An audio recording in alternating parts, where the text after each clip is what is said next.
लिहिलाय मी. अहो काकी आमच्या अख्खी लव्ह स्टोरी लिहिलेली मी ते.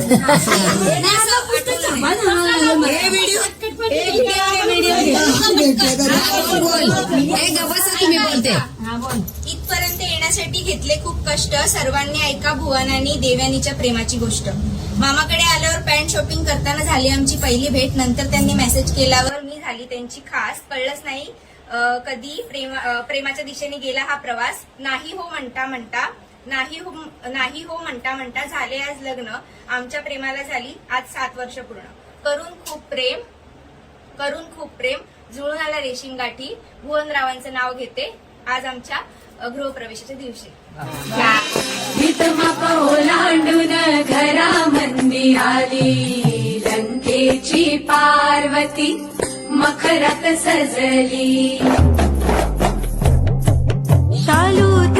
मोर डोळे मिटून कसा वाटला उखाणा? तुमच्याकडेही असा एखादा उखाणा आहे का? असेल तर कमेंटमध्ये नक्की सांगा आणि फेअर वेडिंग चॅनलला सबस्क्राईब करायला विसरू नका. थँक्यू.